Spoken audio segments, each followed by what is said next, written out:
Break के बाद आप सभी का स्वागत है। इस बीच बड़ी अपडेट का रुख कर लेते हैं, जहां आज रात नए टैरिफ का ऐलान ट्रंप कर सकते हैं। आज रात भारत पर नए टैरिफ की घोषणा संभव है। ये बड़ी खबर निकलकर सामने आई है। रूस से वार्ता के बाद हो सकता है फैसला। भारत के दो टूक जवाब से अमेरिका परेशान है और अमेरिका की रूस से यूरेनियम खाद ले रहा है भारत। ये बड़ी खबर निकलकर सामने आ रही है।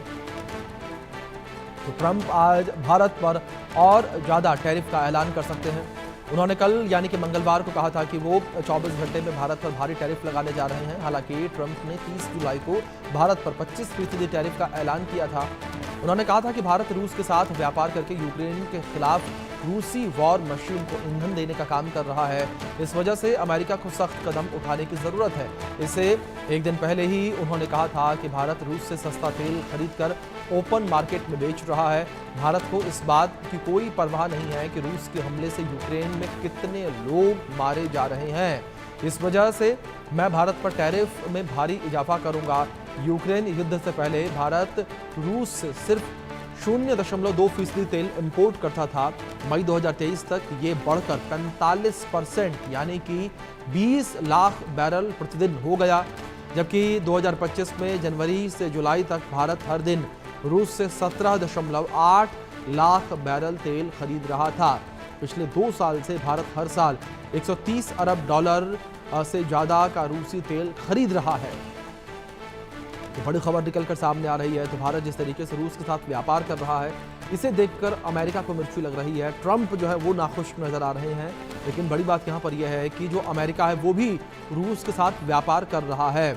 अमेरिका भले ही कितनी भी बातें कहें, अमेरिका भले भी दूसरे देशों पर कितनी भी पाबंदियां लगाने का जिक्र करे, लेकिन अमेरिका खुद भी रूस के साथ डायरेक्ट व्यापार कर रहा है और डायरेक्ट ट्रेड जो है वो रूस के साथ अमेरिका कर रहा है। ये बड़ी खबर है जो इस बीच निकल कर सामने आ रही है, जहां अमेरिका भी रूस के साथ खुद जो है वो डील कर रहा है। लगातार जो है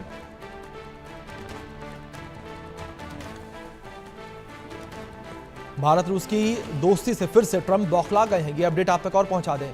बौखलाहट में ट्रंप ने भारत को धमकी दी है। अगले 24 घंटे में भारी टैरिफ लगाने की बात जो है वो ट्रंप के द्वारा कही गई है। भारत रूस से बड़ी मात्रा में तेल खरीद रहा है, ये ट्रंप ने कहा है। ये बड़ी खबर है। तो ट्रंप की निगाहें केवल इस पर बनी हुई हैं कि भारत जिस तरीके से लगातार जो तेल खरीद रहा है रूस से, उसको लेकर जो है नाराज़गी देखने को मिल रही है ट्रंप की। ये बड़ी खबर है जो इस बीच सामने आ रही है। ट्रंप जो है वो लगातार नाराज़ नज़र आ रहे हैं और जिस तरीके से भारत रूस के साथ व्यापार कर रहा है, ये व्यापार जो है वो अमेरिका को पसंद नहीं आ रहा है।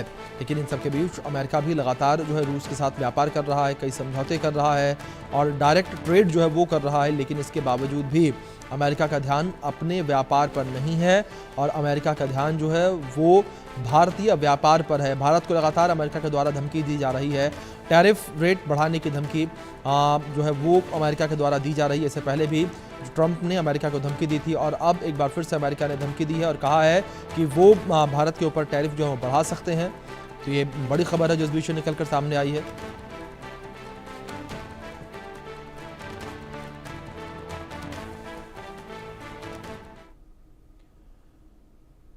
चले कुछ जानकारी आप तक पहुंचा दें और अब आपको हम 5 वो देश बताने जा रहे हैं जो ट्रंप के दबाव में नहीं आए। यानी कि ट्रंप ने दबाव बनाने की कोशिश की लेकिन फिर भी वो दबाव में नहीं आए।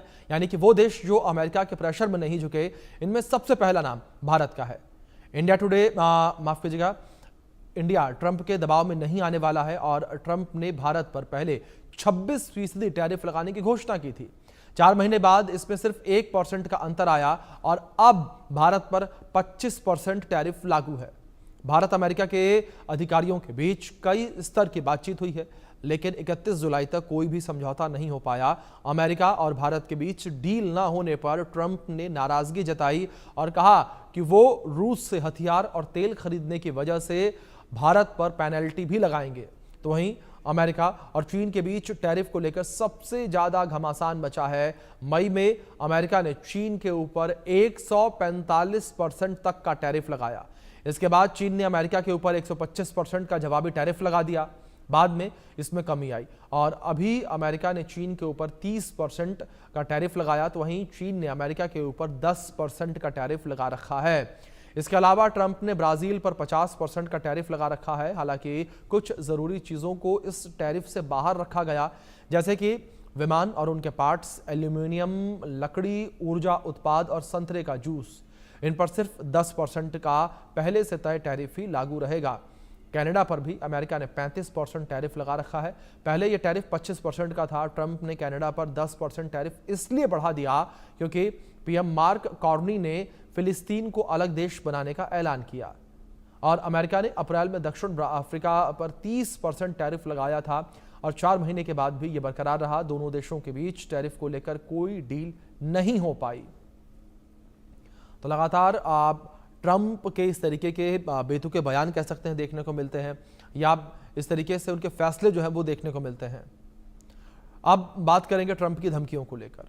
ट्रंप की धमकियों के आगे झुकने वाले देश के बारे में अगर बताएं तो पहला नाम ब्रिटेन का है। अमेरिका ने ब्रिटेन पर 2 अप्रैल को 41% टैरिफ लगाने का ऐलान किया और अब इसे घटाकर 10% कर दिया। इसके अलावा ब्रिटेन के स्टील और एल्यूमिनियम के सामानों पर 25% का टैरिफ लगाया और पहले अमेरिका ने इन दोनों पर 50% टैरिफ लगा रखा था।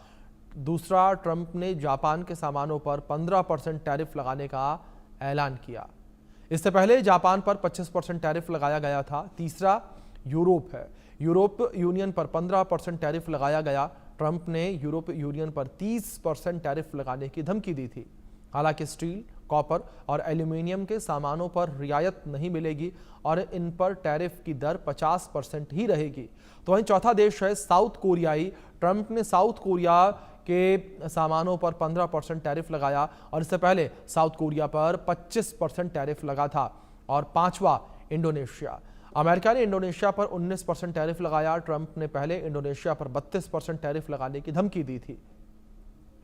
तो कुछ इस तरीके से वो देश है जो ट्रंप के दबाव में झुकते नजर आए। लेकिन बड़ी बात यहां पर यह है कि ट्रंप लगातार भारत के ऊपर भी दबाव बनाने की कोशिश कर रहे हैं, लेकिन भारत ट्रंप के दबाव में नहीं आ रहा।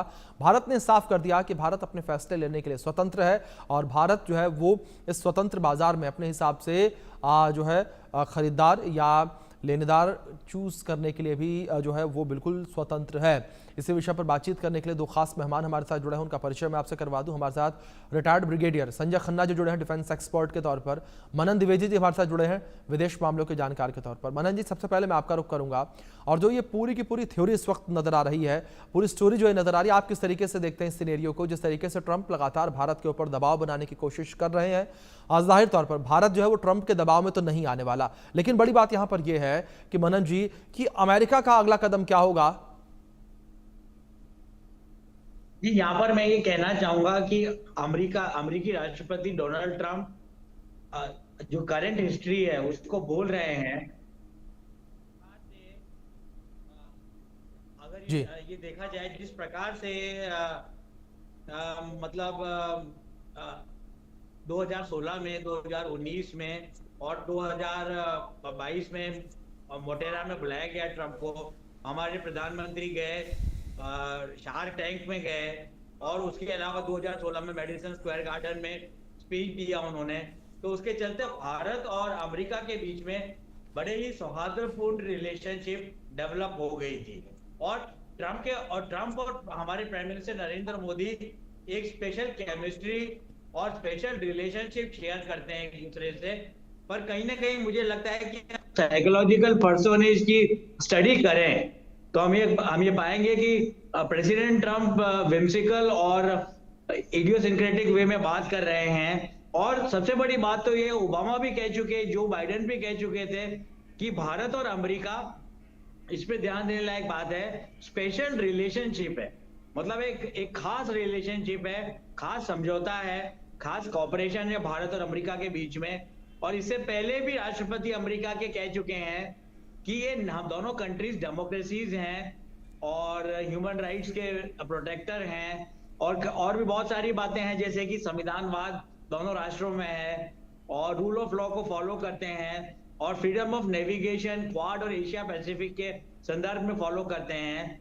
तो इन सारी साझा कैरेक्टरिस्टिक्स के चलते हम ये सोच रहे थे कि ट्रंप और मोदी जी में अच्छी कामरादरी रहेगी। पर ट्रंप ने, मुझे लगता है कि एक तरीके से अपने विम्सिकल नेचर के कारण भारत को धोखा दिया है। पर मुझे ऐसा लगता है कि अमेरिका को कन्फ्रंट नहीं करना चाहिए भारत को, और नहीं कर रही है। अगर हम भारत सरकार के बयानों को देखें तो भारत सरकार ने ये बात बोली है, और जयशंकर साहब ने भी ये बात बोली है कि हम लोग ब्रिक्स में कोई थर्ड वर्ल्ड की नेतागिरी करने के लिए एंटर नहीं हुए हैं, और चीन और रशिया की लैंग्वेज भी न्यू दिल्ली नहीं बोलेगा। और डी डॉलराइजेशन में भारत ने ऑफिशियल रूप से साफ कर दिया है ट्रंप को और अमेरिका को कि वो ब्रिक्स की करेंसी से डॉलर की करेंसी को रिप्लेस नहीं करना चाहते हैं। तो इन सब बातों के चलते मैं कहूंगा कि भारत को और राष्ट्रों से कंपेयर करने की गलती भारत के एकेडमिक्स करते हैं जी। क्योंकि वो लोग कहते हैं कि इस तरीके से अमेरिका ने इंटरफेयर किया अफगानिस्तान में, इंटरफेयर किया इराक में या वियतनाम में। तो भारत का जो स्टेचर है, भारत का जो सोशो इकोनॉमिक और मिलिट्री स्ट्रक्चर है, वो इन तीनों राष्ट्रों से उम्दा है और बिल्कुल। अब बिल्कुल मनन जी, और जाहिर तौर पर जो अमेरिका अपनी दादागिरी चलाने की कोशिश कर रहा है, अपनी मनमानी करने की कोशिश कर रहा है, उसमें कामयाब नहीं हो पा रहा। संजय जी, मैं आपका रुख करूंगा। संजय जी, जो पूरा विवाद ही इस वक्त होता हुआ नजर आ रहा है और लगातार यूं कहें कि विवाद अब बढ़ता ही चला जा रहा है, इस बढ़ते विवाद को आप किस तरीके से देख रहे हैं? भारत और अमेरिका की जो दोस्ती है, जिसका जिक्र भी ट्रंप कई मौकों पर कर चुके हैं, उस परिप्रेक्ष्य में? अभिषेक, जय हिंद, और मनन त्रिवेदी और आपके सभी दर्शकों को मेरा बहुत बड़ा जय हिंद और नमस्कार। कुछ चीजें, कुछ सवाल पूछने लायक हैं। सबसे पहला सवाल तो मैं ये बोलूंगा कि कौन रिस्पॉन्सिबल है ये रशिया और यूक्रेन की जंग के लिए? ये अमेरिका इसके लिए रिस्पॉन्सिबल है, क्योंकि उसने ही यूक्रेन के ऊपर दबाव डाला था और पेशकश की थी कि आप नेटो अलायंस में आ जाएं, जिसकी वजह से रशिया बहुत ही खफा रहा है और उसने बिल्कुल मना करते और इसी वजह से ये 2022 में लड़ाई छिड़ी थी। उसके बाद कौन है जो यूक्रेन को वेपन्स सेल कर रहा है? अगेन अमेरिका है, और वो या तो डायरेक्टली उसने, अमेरिका ने पहले वेपन सिस्टम्स दिए हुए थे, और आज की डेट में वो जो नाटो अलायंस के देश हैं उनके थ्रू अमेरिका ही बेच रहा है उन नाटो अलायंस के देशों को, और नाटो अलायंस के देश जो है आगे फिर यूक्रेन को सप्लाई कर रहे हैं। कौन चाहता था कि यूक्रेन के एरिया का इस्तेमाल किया जाए, या जो उनके नेचुरल रिसोर्सेज हैं जिसमें वीट है? हमें पता है कि वीट जो है वो यूक्रेन दुनिया का सबसे बड़ा उत्पादन वहां होता है। उसके बाद मिनरल्स वहां बहुत हैं, गैस वहां है। तो ये कौन इस्तेमाल करना चाहता था? अमेरिका करना चाहता था। कौन यूक्रेन के ऊपर कंट्रोल करना चाहता है? अमेरिका करना चाहता है जी। कौन चाहता था कि नाटो अलायंस में या अमेरिकन इन्फ्लुएंस जो है रशिया के ऊपर आए? वो अमेरिका चाहता था। तो ये सब चीजें जो है बहुत ही गंभीर सवाल हैं, जिनकी वजह से वो हमारे देश के ऊपर बोल रहे हैं क्या कि इंडिया जो है रूस से तेल खरीद रहा है, तो इसकी वजह से रशिया जो है ये लड़ाई लड़ रहा है और वहां पे हजारों लोगों को मारा जा रहा है यूक्रेन में। तो अमेरिका को, जो अभी मैंने सवाल पूछे, और भी बहुत से सवाल हैं, ये अमेरिका को खुद से पूछना चाहिए, उसके बाद जो है दूसरे के ऊपर उंगली उठाए। अब अमेरिका बहुत सी चीजें जो है वो यूक्रेन से, रशिया से इंपोर्ट करता है, जिसमें फर्टिलाइजर सबसे अहम है। $1 बिलियन का पिछले साल का उनका ट्रेड था। नॉन फेरस मटेरियल जो है, जिसमें पैलेडियम है और एल्यूमिनियम है, वो भी कई मिलियन का था, और इनऑर्गेनिक मटेरियल है। इस तरह से बहुत सी चीजें हैं जो अमेरिका इंपोर्ट कर रहा है, पर अगर हम कर रहे हैं तो उसको बिल्कुल संजय जी, यही बड़ी बात है कि अमेरिका खुद व्यापार कर रहा है अपनी जरूरत के हिसाब से, तब उसे दिक्कत नहीं है, और लेकिन जब भारत व्यापार करता है या दूसरे देश व्यापार करते हैं तब उसे दिक्कत होती है। मैं आप दोनों से रिक्वेस्ट करूंगा, प्लीज आप दोनों मेरे साथ बने रहें। एक बड़ी खबर है, उसका रुख कर लेते हैं, अपने दर्शकों तक अपडेट पहुंचा दें। भारत पर टैरिफ की धमकी के बीच ट्रंप में बौखलाहट दिखी है। ट्रंप को रूस से अमेरिका में आयात की जानकारी नहीं है, मुझे इस बारे में नहीं पता, इसकी जांच करनी होगी, ट्रंप ने कहा। भारत ने कहा कि अमेरिका भी रूस से यूरेनियम खाद ले रहा है। I don't know anything about it. I'd have to check, but we'll get back to you on that. Yeah, please. I don't know anything about it. I'd have to check, but we'll get back to you on that. Yeah, please. I don't know anything about it. I'd have to check, but we'll get back to you on that. Yeah, please. I don't know anything about it. I'd have to check, but we'll get back to you on that. Yeah. मनन जी, बात यहां पर केवल uranium तक सीमित नहीं है। अपने electric वाहन की जो पूरी इंडस्ट्री है, जो कि अमेरिका की काफी बड़ी इंडस्ट्री मानी जाती है, उसके लिए भी जो पैलेडियम जैसी उर्वरक हैं वो भी अमेरिका जो है वो रूस से ही खरीदता है, वो भी बहुत बड़ी मात्रा में। और ऐसे में ट्रंप का ऐसा बयान सामने आना कि मुझे इस बारे में पता ही नहीं है, किस तरीके की बचकानी हरकत इसे आप कहेंगे मनन जी? जी, मैं आपने जो शब्द इस्तेमाल किया बचकानी की हरकत में, उसे कंप्लीटली एग्री करता हूँ। जी। राष्ट्रपति हैं डोनाल्ड ट्रंप अमेरिका के, और पहले इस तरह का स्टेटमेंट उनको नहीं देना चाहिए। और पहले जॉर्ज बुश की भी मजाक उड़ती थी। जब हम लोग पढ़ा करते थे जेएनयू में, तब 2003 का मैं आपको बताता हूँ, जॉर्ज बुश से पूछा गया है न्यूयॉर्क टाइम्स के संवाददाता द्वारा कि आप जानते हैं कि भारत की राजधानी कहाँ है और भारत कहाँ पर है? तो उन्होंने बोला मुझे नहीं पता, मुझे लगता है कश्मीर या कुछ और जगह का नाम लिया, भारत की राजधानी है। तो क्या है कि जिस तरीके का जो क्या कहते हैं वॉडविले कैरेक्टर जेलेंस्की को माना जाता है, जॉर्ज बुश को माना जाता था, वैसा वॉडविले और इनसिंसियर पॉलिटिकल कैरेक्टर ट्रंप के साथ भी धीरे धीरे अटैच हो रहा है। पहली बात तो ये। और जहां तक आपकी बात से मैं पूर्णतः सहमत हूं कि अमेरिका तो ट्रेड कर रहा है रशिया के साथ, पर भारत करता है तो इससे ऐतिहासिक रूप से अमेरिका को परेशानी रहती है। मैं आपको 2 एग्जांपल दूंगा। जब कोडाईकुलम में रशिया ने अपना न्यूक्लियर पावर प्लांट भारत के साथ खोला, तब भी अमेरिका की तरफ से प्रोटेस्ट की वॉइसेज आई। उसके बाद 2001 या 2 में जब क्रायोजेनिक इंजन देने की बात आई रशिया द्वारा भारत को, तब भी जॉर्ज बुश काफी आक्रामक हुए और भारत के ऊपर सैंक्शंस लगाए गए। और सबसे बड़ी बात है कि रशिया एलाई रहा है, पर हमें ये बात बिल्कुल नहीं बोलनी चाहिए कि ट्रंप की एग्रेसिव और रिटोरिकल पर्सोना को ही हम क्यों आगे लेकर आए। ट्रंप अमेरिका नहीं है और अमेरिका ट्रंप नहीं है। ट्रंप राष्ट्रपति हैं अमेरिका के, तो अमेरिका के साथ सौहार्दपूर्ण रिलेशनशिप और जिसको हम लोग कहते हैं एडेप्टिव डिप्लोमेसी, एडेप्ट करके और अपने आप को मेलिएबल और डक्टाइल और अपने आप को फ्लेक्सिबल बना के भारत को चलना है, जो कि भारत की नीति भी है। बिल्कुल मनन जी, ये बड़ी इंपॉर्टेंट बात आपने कही है, जिस तरीके से कि भारत को अपने आप को फ्लेक्सिबल बनाकर आगे चलना होगा, क्योंकि जाहिर तौर पर ऐसी चुनौतियां जो है वो निकलकर सामने आती रहेंगी। मैं आपसे रिक्वेस्ट करूंगा बने रहें आप मेरे साथ। एक और बड़ी खबर है, रुक करते हैं उसका। भारत पर ट्रंप टैरिफ को लेकर निकी हेली का बयान सामने आया। साउथ कैरोलिना की पूर्व गवर्नर हेली का एक्स पर पोस्ट सामने आया। भारत के साथ रिश्ते खराब ना करें, निकी हेली ने कहा है ये चीन को टैरिफ में छूट नहीं देनी चाहिए। निकी हेली का ये बयान सामने आया और उन्होंने साफ कहा है कि भारत के साथ रिश्तों को खराब ना करो। ये बड़ी खबर निकलकर सामने आई है। दोनों मेहमान हमारे साथ बने हुए हैं। संजय जी, मैं आपका रुख करूंगा। और भारत के साथ जो रिश्ते खराब हो रहे हैं वो पूरी दुनिया को दिख रहे हैं और पूरी दुनिया को पता है कि भारत और अमेरिका की दोस्ती बड़ी पुरानी है, लेकिन ट्रंप जो है, जिस तरीके से पहले मनन जी ने भी इस बात से एग्री किया, अपनी बचकानी हरकतों की वजह से पूरी दुनिया में अपनी तो वो हंसी करवा ही रहे हैं, लेकिन दूसरी ओर जो भारत के साथ उसके रिश्ते हैं उसे भी खराब कर रहे हैं। अभिषेक, मैं थोड़ा सा आपसे रिक्वेस्ट करूंगा, मुझे थोड़ा अनइंटरप्टेड टाइम दीजिएगा जी। सबसे पहले आपने बात की थी कि ये जो डिस्प्यूट है कहाँ जाता हुआ दिख रहा है जी। तो इसके अंदर 3 ही सिचुएशंस हो सकती हैं। एक ये है कि अमेरिका और इंडिया ऐसी एग्रीमेंट पे आ जाए जिसके लिए दोनों देशों के लिए विन विन सिचुएशन हो जाए जी। दूसरी सिचुएशन ये है कि इंडिया जो है बाकी देशों के साथ अपना ट्रेड बढ़ा दे, और तीसरी सिचुएशन ये है कि इंडिया चाइना की तरफ जो है अपना ट्रेड, इंपोर्ट और एक्सपोर्ट जो है बढ़ा और ज्यादा बढ़ा दे। ये 3 सिचुएशन है, इसके अलावा कोई और सिचुएशन नहीं बनती है।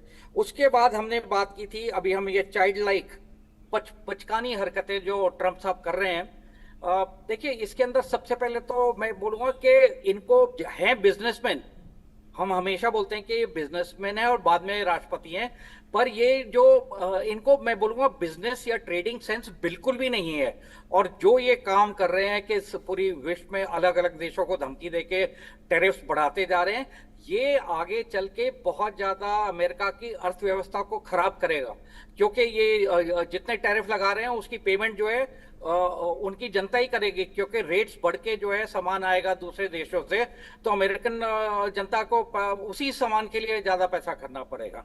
दूसरा है कि इतनी ज्यादा स्टेटमेंट्स देते हैं, टैरिफ परसेंटेज रोल बैक कर रहे हैं, मतलब अनहर्ड ऑफ कभी ऐसा सुनने में नहीं आता कि किसी भी देश के राष्ट्रपति या प्रधानमंत्री या जो भी इकोनॉमिक एडवाइजर्स हैं इस टाइप की हरकतें उनको परमिट कर रहे हैं और इतने फूलिश और स्टूपिड रिमार्क्स दे रहे हैं। आप ये देखिए कि सबसे पहले वो यही बोल रहे हैं कि इंडिया रशिया से तेल खरीद रहा है और उसको आगे बेच रहा है। अरे हु आर यू, आप कौन होते हैं इस टाइप की चीजें बोलने के लिए?